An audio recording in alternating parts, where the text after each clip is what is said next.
Hello guys, मैं हूं doctor वंदना उमराव। मेरे चैनल में आप सभी का स्वागत है।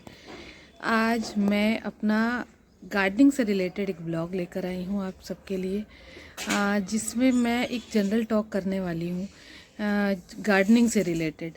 कि आप अगर गार्डनिंग की स्टार्टिंग करते हैं, जितना मेरा एक्सपीरियंस है आज मैं वो आपके साथ शेयर कर रही हूँ।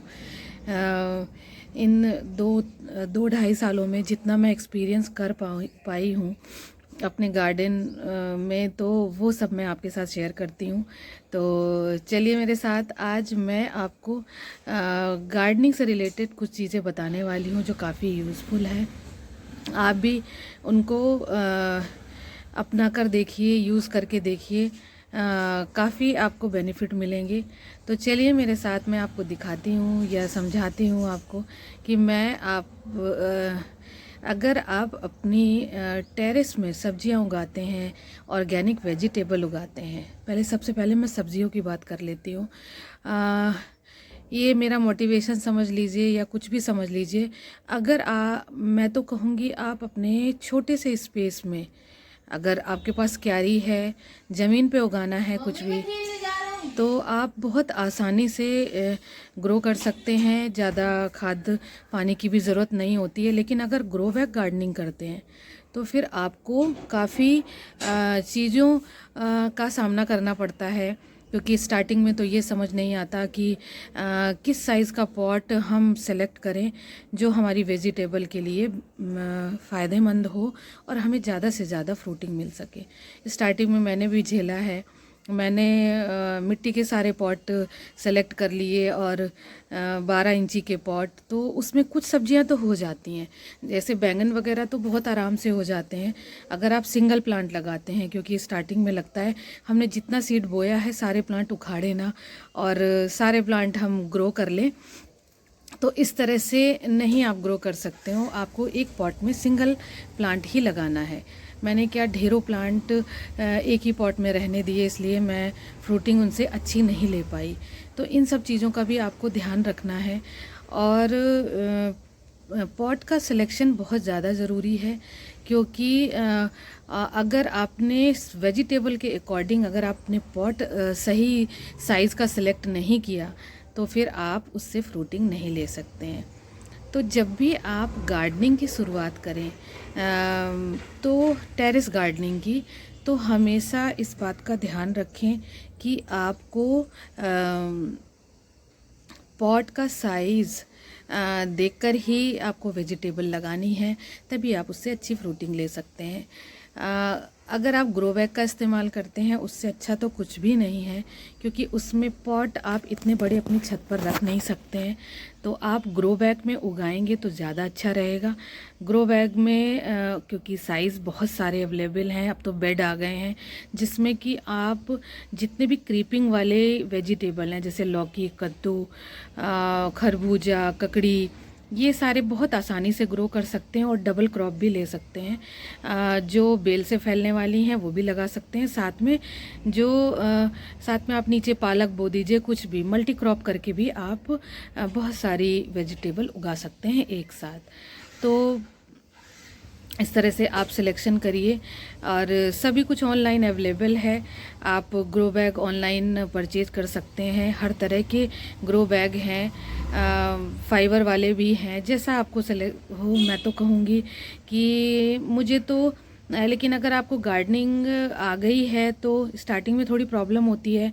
ये जो ग्रीन कलर वाले ग्रो बैग आते हैं, ऐसा लगता है मिट्टी चिपक जा रही है और इसमें से पानी नहीं निकल रहा है, भरा हुआ है पानी। कई बार ऐसा होता है क्योंकि मिट्टी हम उतनी पोरस नहीं बना पाते। तो हमेशा मिट्टी को बहुत पोरस बनाना है अगर आप अपने टेरेस पर गार्डनिंग करते हैं, और लाइट वेट बनाना है। इस बात का ध्यान रखना है जितना ज़्यादा हो सके आप लेयरिंग बिछाइए। मैं तो किचन वेस्ट सुखा कर भी लेयरिंग करती हूँ, उससे प्लांट को न्यूट्रिएंट भी मिलता है। जैसे जैसे वो गलता है फंगस लगती नहीं है, क्योंकि वो ड्राई होता है।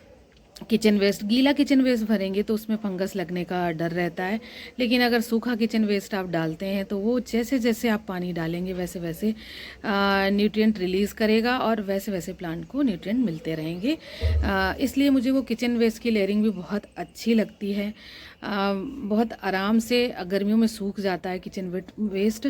और मैं उसे आप जितना ज़्यादा सुखा लेंगे तो उतना ही अच्छा है। आप किसी बोरी उसमें भर के रख लीजिए, और फिर जब आप विंटर की सब्जियां लगाते हैं तो आप उस समय उसमें ग्रो बैग में लेयरिंग करिए। फिर आप देखिए आप कितना वेजिटेबल आप उससे पा सकते हैं, और लाइट वेट आपका ग्रो बैग रहेगा। यहाँ तक कि आप छत का जो भी कबाड़ा निकलता है, जो भी ख़राब पौधे, उनकी कटिंग छोटी छोटी करके भी आप एक ग्रो बैग में भरते जाइए। वो आपकी कंपोस्टिंग होती रहेगी, और साथ में जो मिट्टी झाड़ू लगाते हैं साथ में वो भी आप उसी में डालते रहिए। तो इस तरह से वो पूरा एक आपका ग्रो बैग ही खाद के लिए हो जाता है। आप हमेशा अपने गार्डन में एक ग्रो बैग खाली रखिए, जिसमें आप छत का जितना भी वेस्ट निकलता है आप उसको उसमें भरते रहिए, या एक बोरी बना लीजिए।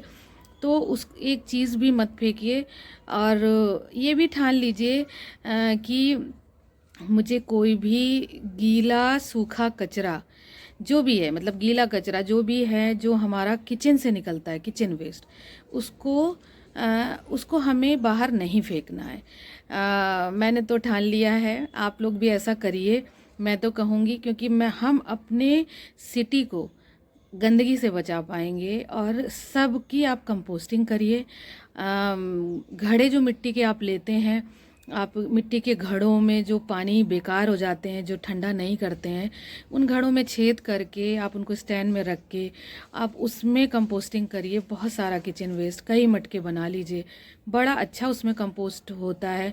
नहीं तो आपके पास मिट्टी का अगर एरिया है, थोड़ा सा ग्राउंड है, आप उसमें भी दबा के कंपोस्टिंग कर सकते हैं। उसमें बहुत स्पीडली कंपोस्टिंग होती है। मैं तो ऐसा भी करती हूँ। मैं कई प्रोसीजर से अपनी जो किचन वेस्ट निकलता है, मैं अपनी क्यारी में, सामने पार्क में, और घड़े मटके में, और सूखा ड्राई करके मैं किसी तरह से, मतलब मैं कचरा फेंकती ही नहीं हूँ। मैंने एक टारगेट बना लिया है कि जब से मैंने यूट्यूब चैनल स्टार्ट किया है, मैंने कोई भी गीला कचरा जो किचन वेस्ट निकलता है, मैंने कुछ भी बाहर नहीं फेंका है।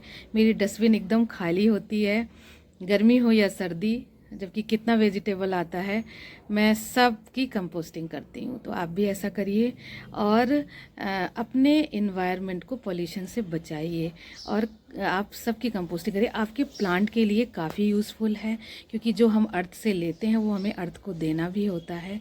एक प्रोसीजर है, इकोसिस्टम है, इसे हमें करना होता है, इसी से हमें बेनिफिट भी है। तो ऐसा ज़रूर करिए पॉल्यूशन से बचाने के लिए, अपने इकोसिस्टम को बेटर करने के लिए। और हमेशा जब भी आप गार्डनिंग की स्टार्टिंग करें, वेजिटेबल की स्टार्टिंग करें अपने टेरेस में उगाना, तो हमेशा सर्दियों से स्टार्टिंग करें। ये मैं हमेशा कहती हूँ अपनी वीडियो में, क्योंकि आपको निराशा नहीं होगी।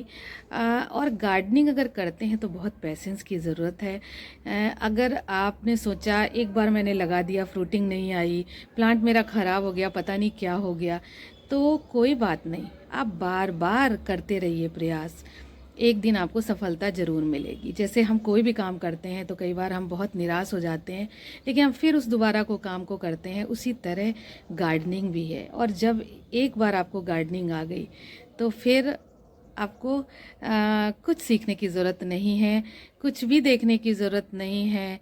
अपने आप जैसे जैसे आप प्रैक्टिकली करते जाएंगे वैसे वैसे आपको आता चला जाएगा। तो हमेशा विंटर्स, मेरी ये गलती थी, मैंने जब गार्डनिंग की स्टार्टिंग की टेरेस में, तो उस समय कोविड फैला हुआ था। मैंने तभी गमले तो बहुत सारे थे, लेकिन मैंने कभी वेजिटेबल नहीं उगाई थी। तो मैंने जब स्टार्टिंग की तो उस समय समर था। समर में, गर्मियों में मुझे बहुत निराशा झेलनी पड़ी है। मैं सोच रही थी, एक टाइम तो मुझे लगा था, मेरे हस्बैंड भी कहते थे सब्जियां हटाओ, इसकी वजह से और पौधे भी ख़राब होते हैं, क्योंकि सब्जियों में बीमारियां बहुत लगती हैं। तो उससे आपको हारना नहीं है। आपको इस बात का ध्यान रखना है कि हर वीक में स्प्रे ज़रूर करना है। ऑर्गेनिक गार्डनिंग करते हैं तो आप हमेशा नीम ऑयल का स्प्रे करिए, अपने घर के बने हुए पेस्टिसाइड का इस्तेमाल करिए। तो आपको वीक में आपको करना ही करना है। ये नहीं सोचना है कि अब कीड़ा नहीं लगा है तो नहीं डालना है। हर वीक में आपको स्प्रे ज़रूर करना है। आप किसी भी चीज़ का ऑर्गेनिक स्प्रे करिए, ऑर्गेनिक पेस्टिसाइड घर का बना हुआ करिए, या मार्केट का नीम ऑयल करिए। हमेशा आप वीक में आपको स्प्रे अपने वेजिटेबल के प्लांट में, अपने फ्लावरिंग प्लांट में, सभी में करना है डाइल्यूट करके। क्योंकि सभी प्लांट्स में कई बार ऐसा होता है जो हमारे सकुलेंट्स होते हैं उनमें स्प्रे नुकसान करता है अगर ज़्यादा आपने केमिकल वाला स्प्रे कर दिया। क्योंकि मेरे साथ ऐसा हुआ है कि मैंने जैसे रोगर वगैरह दवाई केमिकल आती हैं, क्योंकि कई बार ऐसा होता है प्लांट को बचाना होता है तो हम नीम ऑयल नहीं काम कर रहा है तो हम केमिकल वाला पेस्टिसाइड यूज़ करते हैं। तो अगर ज़रा सा भी वो पेस्टिसाइड आपने सकुलेंट में स्प्रे कर दिया तो ख़राब हो जाता है। तो वो सब मत करिए सभी प्लांट्स में, क्योंकि फ्लावरिंग प्लांट्स कुछ और वेजिटेबल में तो आपको हर वीक में, फ्रूटिंग प्लांट जितने भी हैं सभी में आपको हर वीक में आपको स्प्रे करना ही करना है। इस बात का भी आपको ध्यान रखना है। अपने पौधों को पानी से वॉश करना है। अगर कुछ भी आपके में किसी चीज़ का अटैक होता है तो आप कोशिश करिए कि पानी से वॉश करके उसे क्लीन कर लीजिए। इस तरह से भी आप कर सकते हैं। और मिट्टी को पोरस ही बनाइए और आप वो सब्जियां उगाइए जिसको उगाने में आसानी हो। विंटर से तो शुरुआत करिए ही करिए, जैसे पालक, मेथी, सरसों बहुत आसानी से ग्रो हो जाते हैं और आपको स्टार्टिंग में जब आप ग्रो करेंगे आपको अच्छा भी लगेगा, आसानी से ग्रो हो जाते हैं। मूली वगैरह, बहुत मूली के लिए हमेशा बड़े ग्रो बैग का साइज़ के लिए मैंने हमेशा बोला साइज़ का सिलेक्शन आप बहुत सोच समझ कर करिए। तो बस पैसेंस की आपको बहुत ज़्यादा ज़रूरत है। जितना आप पैसेंस रखेंगे उतने ही अच्छी गार्डनिंग कर पाएंगे। और आप देखिएगा आपको कितना सुकून मिलता है इस गार्डनिंग को करके। आपको किसी की ज़रूरत नहीं महसूस होगी। आज मैंने एक्सपीरियंस कुछ शेयर किए थे अपने साथ, आपके साथ, कि मैंने गार्डनिंग में बहुत कुछ झेला है। कई बार तो ये लगता था कि पता नहीं मैं कर पाऊँगी, वेजिटेबल उगा नहीं पाऊँगी कि नहीं। अभी भी मेरे साथ प्रैक्टिकली, मतलब अभी भी मेरे साथ चल रहा है। बहुत सारे ऐसे वेजिटेबल के प्लांट हैं जो मैं सक्सेस नहीं हुई हूँ। अभी भी मेरा जितना मैं, लेकिन मैंने उनको उगाना नहीं छोड़ा, मैंने लगाना नहीं छोड़ा। अगर मेरा प्लांट एक बार सूख भी जाता है, मैं कुछ प्लांट्स ऐसे हैं जिनको मैं 5-5 बार ला चुकी हूँ आपको विश्वास नहीं होगा। मैं एक बार लाई, पता नहीं केयर नहीं कर पाई, मर गया मेरा। फिर दूसरी बार लेकर आई, मुझे ले जाना है, इस बार देखती हूँ कैसे मरेगा ये दूसरी बार लेकर आई तो दूसरी बार भी वो पता नहीं क्या कुछ गड़बड़ हो गई, फिर वो मर गया प्लांट। कभी जगह चेंज कर दी, कभी पॉट चेंज कर दिया, फिर अगली बार अब जगह चेंज नहीं करूँगी, अब अगली बार फिर लेकर आती हूँ। इस तरह से बहुत सारे ऐसे प्लांट हैं जो मैं बहुत बार ला चुकी हूँ, 5 से 6 बार ला चुकी हूँ, लेकिन मैंने लाना नहीं छोड़ा मैं उनको लगा के रहूँगी। कैसे नहीं रहेंगे मेरे घर पे, मैंने ये ठान लिया है, कैसे नहीं रहेंगे। और कैसे मैं उनकी केयर नहीं कर पाऊँगी, मुझे सीखना है कैसे रहेंगे वो घर में मेरे प्लांट, मुझे रखना है अपने घर पे। तो अगर आपने ये सोच लिया तो आप गार्डनिंग ज़रूर कर लेंगे। और जैसे जैसे आप प्लांट लगाते चले जाएंगे, उनके साथ रहते चले जाएंगे, उनको सुबह शाम देखेंगे, उनकी केयर करेंगे, अपने आप आपको एक्सपीरियंस होता जाएगा, किसी को बताने की ज़रूरत नहीं है। तो इस तरह से आप गार्डनिंग की शुरुआत करिए। और मैं तो कहूँगी आप अपने घर पे प्लांट्स ज़रूर लगाइए, मेडिसिनल प्लांट लगाइए।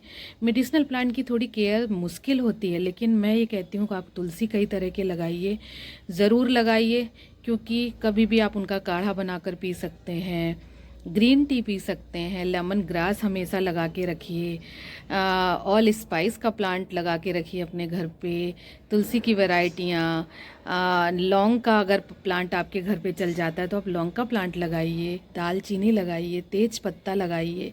लेकिन अगर ऑल स्पाइस का प्लांट आपने लगा लिया है तो आपको इनकी ज़रूरत नहीं है, लौंग और तेज पत्ते की, वही सारी कमी पूरी कर देते हैं। मैं तो हमेशा कहती हूँ कि ऑल स्पाइस का प्लांट बेस्ट है मसालों के लिए, आपको फिर और किसी की ज़रूरत नहीं है, आप हर चीज़ में उसको यूज़ कर सकते हैं। काढ़े, चाय में तो सब में यूज़ करती हूँ, और सब्जियां बनाने में तो करती ही करती हूँ।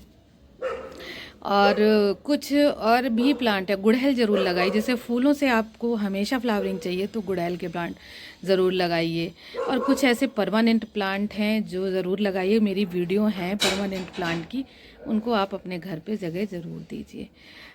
मेडिसिनल प्लांट में आप स्टीविया का प्लांट भी लगा सकते हैं, बहुत सारे प्लांट हैं। हेलो गाइस, मैं आपको अगले दिन मिल रही हूँ क्योंकि मैं उस दिन पूरा वीडियो नहीं बना पाई थी। तो आज सभी को गुड मॉर्निंग। आज मैं सुबह सुबह वीडियो बना रही हूँ और कुछ वेजिटेबल आपके साथ शेयर कर रही हूँ जो आप विंटर में लगा सकते हैं और आसानी से जो ग्रो हो जाती हैं। तो सबसे पहले मैं बोलती हूँ आपको कि आप फूल गोभी, पत्ता गोभी, ब्रोकली और ऑर्नामेंटल केल और रेड कैबेज, पाक चोय जिसको चाइनीज़ कैबेज भी कहते हैं, इनको बहुत आसानी से अपने घर पे इनकी सीडलिंग तैयार कर सकते हैं। सीड से आप बहुत आसानी से इन्हें ग्रो कर सकते हैं। पहले इनकी सीडलिंग तैयार करिए और इसके बाद जिस भी ग्रो बैग में लगाना है, इनके लिए हमेशा फैले हुए ग्रो बैग चाहिए होते हैं। बहुत ज़्यादा बड़े ग्रो बैग नहीं चाहिए, ना गहरे ग्रो बैग चाहिए। तो मैं तो हमेशा गोल वाले जो मेरे पास ग्रो बैग हैं, शायद 15x8, उनकी गहराई बहुत ज़्यादा नहीं है, या 12x8, तो उनको ही 8 इंच वो गहरे हैं और 12 इंच वो चौड़े हैं। तो गोल वाले मुझे ज़्यादा सही लगते हैं, चौकोर वाले क्योंकि उनका शेप ख़राब हो जाता है। तो आप हमेशा अगर फैले ग्रो बैग का इस्तेमाल करें, इसमें बड़ा छोटा साइज़ ले सकते हैं, आप गोल ही ग्रो बैग का इस्तेमाल करें जिससे कि उनका शेप नहीं ख़राब होता कभी भी। मुझे बहुत सही लगते हैं गोल वाले ग्रो बैग बजाय कि चौकोर वाले ग्रो बैग के। बल्कि चौकोर वाले थोड़े बड़े हो जाते हैं, जैसे पालक वगैरह बोनी है तो आप 2 में बो दीजिए, तो बारी बारी से आप उन्हें काटते रहिए। लेकिन मैं गोल वालों में भी ऐसा ही कर लेती हूँ, 3 में लगा देती हूँ, जिससे मैं बारी बारी से उन्हें कट कर लेती हूँ। और हमेशा सब्जियां लॉट में लगाइए। लॉट में क्या, जैसे कि आप एक ही सब्जी को बहुत सारे ग्रो बैग में लगाइए। ज़्यादा प्लांट होंगे तो आपको ज़्यादा वेजिटेबल मिलेगी। लॉट में लगाने का ये फ़ायदा है कि आपको ये नहीं लगेगा कि एक ही फूल गोभी है, मैंने एक फूल गोभी, 2 हैं बस, 2 में क्या होगा। और जब भी आप टेरेस में गार्डनिंग करते हैं तो आपको नहीं पता, वीक में अगर एक बार भी ऑर्गेनिक वेजिटेबल खाने को मिलती है तो आप उसका टेस्ट चखिए। और हाँ, अपनी बॉडी को हम 2 दिन के लिए तो केमिकल से बचा पाएंगे कम से कम, तो ये सोच कर खाइए। तो तभी आप ऑर्गेनिक गार्डनिंग कर पाएंगे और टेरेस गार्डनिंग कर पाएंगे और घर पे वेजिटेबल उगा पाएंगे। तो इस तरह से, और कुछ भी वेस्ट नहीं करना है। अगर आपका चौलाई के 2 पेड़ भी उगाते हैं तो आप चौलाई के उनकी पत्तियों को वेस्ट मत करिए। मैं तो कुछ भी वेस्ट नहीं करती। छत में जो कचरा निकलता है उसे भी नहीं करती, और जो भी छत पे वेजिटेबल उगती है, एक प्लांट को वेस्ट नहीं करती, उसकी एक एक लीफ तोड़ती हूँ, जिससे कि जैसे चौलाई का अगर प्लांट है, रेड वाली चौलाई अगर आपने एक बार बो दी तो वो जगह जगह उगती है।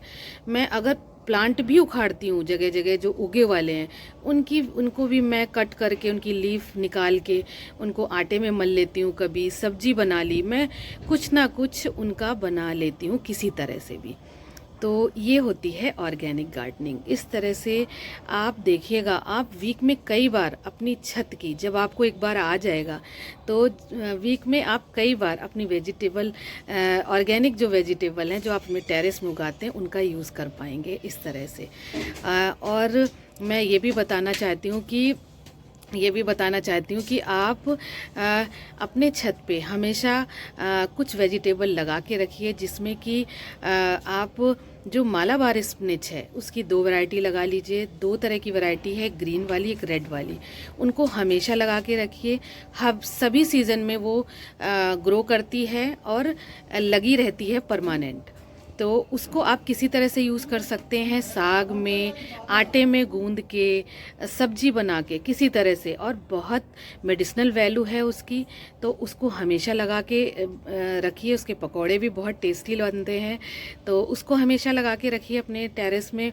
और आप बैंगन के प्लांट हमेशा लगा के रखिए और लॉट में लगाइए, बहुत सारी वैरायटी लगाइए, जिससे कि आपको कभी लौंग वाले ब्रिंजल मिलें, कभी गोल वाले भरते वाले, कभी वाइट वाले, कभी जो है ग्रीन वाले ब्रिंजल। मैंने भी बहुत सारी वैरायटी लगाई है और एक एक प्लांट 4-4, 5-5 हैं, तो लॉट में लगाएंगे, आपको बारी बारी से ब्रिंजल भी आपको हमेशा मिलते रहेंगे। और ब्रिंजल के प्लांट का ये फ़ायदा है बैंगन के प्लांट का, कि एक बार लगाने के बाद 2 से 3 साल के लिए आप फुर्सत हो गए, वो प्लांट ख़राब नहीं होता है और फ्रूटिंग अच्छी आती है। अगर आप उसको time to time proper cut करते रहेंगे तो बहुत अच्छी फ्रूटिंग आपको मिलती रहेगी। और इस तरह से आप ये वेजिटेबल अपने गार्डन में लगा सकते हैं और बहुत इजी टू ग्रो है। और आप सिंगरी हमेशा लगाइए। सिंगरी इसलिए क्योंकि बहुत आती है, बड़े ग्रो बैग में एक बार लगा दीजिए, इतनी फ्रूटिंग आती है कि आप खा नहीं पाएंगे। और मुझे तो बहुत पसंद है। इस वेजिटेबल को भी आप अपने घर पे जगह ज़रूर दीजिए, लगाइए।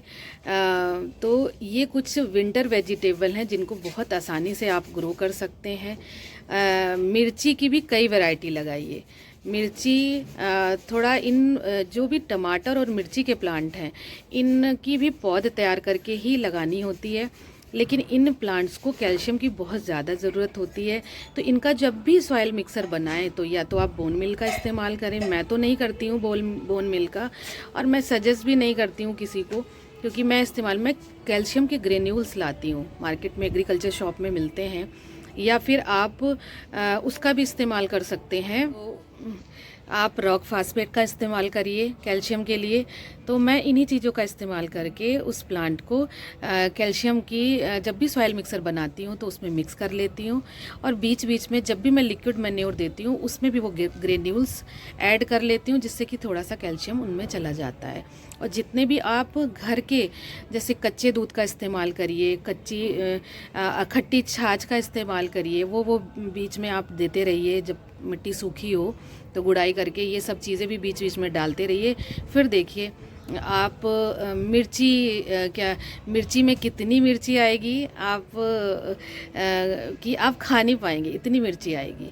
पहले तो मैं भी बहुत परेशान हुई, पता नहीं क्यों मिर्ची के प्लांट में फ्लावर झड़ जाते हैं, मिर्ची नहीं आती है। लेकिन इस बार इतनी मिर्ची आई है। और आप हमेशा मस्टर्ड केक का ज़रूर इस्तेमाल करिए। विंटर में बहुत आसानी से आप उसको इस्तेमाल कर सकते हैं। आप सॉइल में भी पीस के रख लीजिए, या फिर मार्केट में मिलता है, ऑनलाइन भी मिलता है, उसके पाउडर को आप ले लीजिए और उसको सॉइल में भी मिक्सर करिए। और जब भी लिक्विड फर्टिलाइज़र उसका बनाइए, ड्राई भी दे सकते हैं मिट्टी में, और लिक्विड फर्टिलाइज़र बना के देंगे गुड़ के साथ तो बहुत ही काम करता है। मैंने तो देखा है, इससे पहले मैंने अभी 2 बार मस्टर्ड केक दिया है, बहुत फ्रूटिंग आई है, मुझे बहुत मिली है फ्रूटिंग। मिर्ची का प्लांट हो, टमाटर का प्लांट हो, बहुत बहुत अच्छा काम करता है। वो भी वीडियो मैं जल्दी ही लेकर आऊँगी कि मैं कैसे बनाती हूँ। तो इन सब चीज़ों का आप ध्यान रखेंगे और ये वेजिटेबल लगाएंगे। टमाटर भी बहुत आता है। टमाटर भी आप उसकी पौध पहले तैयार करिए और टमाटर को ज़रूर ग्रो करिए। और ढेरों सबसे पहले स्टार्टिंग आप चेरी टोमेटो से करिए, क्योंकि चेरी टोमेटो बहुत फ्रूटिंग देता है।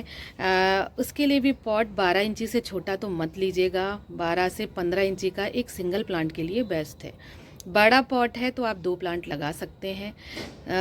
तो इसलिए टमाटर भी बहुत आता है स्टार्टिंग, लेकिन आप चेरी टोमेटो से करिए, आपको बहुत खुशी मिलेगी। तो इन वेजिटेबल को आप अपने टेरेस में उगा कर देखिए, फिर देखिए कि आपको कितनी खुशी मिलेगी और आप अपने घर की खुद की उगाई ऑर्गेनिक वेजिटेबल का इस्तेमाल कर पाएंगे। इस तरह से आप टेरेस गार्डनिंग कर पाएंगे, ऑर्गेनिक गार्डनिंग कर पाएंगे। तो आज ये व्लॉग मैं यहीं बंद करती हूँ। अगला जब भी कोई जानकारी लेकर आऊँगी तो अगला व्लॉग फिर बनाऊँगी। जैसे जैसे मुझे एक्सपीरियंस बढ़ता जाएगा मैं आपके साथ शेयर करती जाऊँगी। और मैं आपको विंटर वेजिटेबल में 1-2 वेजिटेबल और भी बताना चाह रही हूँ जो आप बहुत आसानी से ग्रो कर सकते हैं, जिनको आप डायरेक्ट पॉट में ही लगा सकते हैं। मूली की जो गोल वाली वैरायटी है, बहुत आसानी से कम गहरे ग्रो बैग में आसानी से डायरेक्ट शो होती है। मतलब आपको उसकी सीडलिंग नहीं तैयार करनी होती है और बहुत आसानी से वो ग्रो हो जाती है। तो उसे भी आप लगा के ज़रूर देखिए। गांठ गोभी को भी लगा लीजिए, गांठ गोभी भी बहुत आसानी से हो जाती है और वो भी आप लॉट में लगा सकते हैं। जुकनी भी लगा सकते हैं, जो कि सर्दियों के लिए होता है। बहुत आसानी से ग्रो होता है, लेकिन उसके लिए ग्रो बैग आपको गहरा और बड़ा चाहिए। तो जुकनी को भी आप लगा सकते हैं। बेल वाला कद्दू के बजाय आप जुकनी लगाएंगे सर्दियों में तो आपको कम स्पेस में ही बस आपको गहरा और बड़ा ग्रो बैग लेना है और उसमें बेल की तरह नहीं फैलाना है, और काफ़ी अच्छा रहता है और काफ़ी टेस्टी लगता है। एक ही प्लांट में बहुत सारे जुकिनी आते हैं, तो आप जुकिनी को लगा सकते हैं, जिसे छप्पन कद्दू भी बोलते हैं। और आप अपने टेरेस में कलमी, जो भी मैं परमानेंट वाले जो वेजिटेबल हैं उनको जो मैं बता रही हूँ कि आप मालाबार स्पिनच, बैंगन, और आप कलमी साग को ज़रूर उगा के रखिए। वो हमेशा विंटर और समर दोनों में ही उगता है, और उसका सीड आराम से एग्रीकल्चर शॉप में मिल जाता है। मैंने तो रांची से मंगाया था, क्योंकि यहाँ तो नहीं मिला मुझे। शायद पता नहीं उसका दूसरा नाम होगा, लेकिन पैकेट में कलमी साग ही लिखा रहता है। काफ़ी अच्छा बनता है वो। नारी, बहुत लोग उसे नारी का साग भी बोलते हैं। तो वो बहुत आसानी से घर पे उग जाता है, और उसको बस थोड़ा पानी की ज़्यादा ज़रूरत होती है। बाकी हमेशा रहता है, विंटर हो या समर हो, तो उसे भी आप हमेशा लगा के रख सकते हैं। उसी तरह इस्तेमाल कर सकते हैं जैसे आप मालाबार स्पिनच को इस्तेमाल करते हैं, उसी तरह आप कलमी साग को भी इस्तेमाल कर सकते हैं। तो इस तरह से आप अपने घर पे ऑर्गेनिक गार्डनिंग बहुत आसानी से कर लेंगे। राख का इस्तेमाल करिए मिट्टी पोरस बनाने के लिए। आप हमेशा सूखे पत्तों और किचन वेस्ट को सुखा के रखिए। किचन वेस्ट नहीं सुखा पा रहे हैं तो आप सूखे पत्तों का इस्तेमाल करिए ज़्यादा से ज़्यादा। सॉइल में मिक्स कर लीजिए, या फिर आप उनकी लेयरिंग बिछाकर भी आप अपने सॉइल को बहुत अच्छा बना लेंगे। और लीफ कंपोस्ट, जो जैसे जैसे लीफ गलती जाएंगी प्लांट को लीफ कंपोस्ट भी मिलती जाएगी। और हमेशा आप मैन्योर को चेंज कर कर के प्लांट में दीजिए। वेजिटेबल हो या फिर किसी तरह की भी प्लांट हो, सेम आपको मैन्योर नहीं देना है कि एक बार आपने वर्मी दे दिया तो आपको दूसरी बार भी वर्मी कंपोस्ट देना है। नहीं, ऐसा नहीं करना है। जैसे कि हमें टेस्ट चेंज कर कर के खाते हैं खाना, उसी तरह से हमें प्लांट को भी देना होता है। तो कभी आपने वर्मी कंपोस्ट दे दिया, कभी आपने गोबर की खाद दे दी, कभी आपने लिक्विड मैन्योर दे दिया, कभी आपने किचन वेस्ट की मैन्योर जो तैयार करते हैं उसे दे दिया।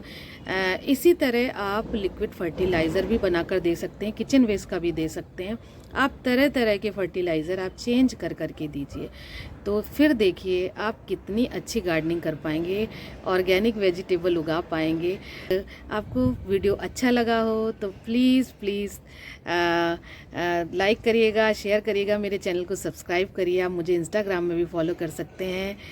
आप बेल आइकन को दबाना मत भूलिए, जिससे कि मैं कोई भी वीडियो डालूँ ऑर्गेनिक गार्डनिंग से रिलेटेड तो आप को नोटिफिकेशन सबसे पहले मिले। Thank you.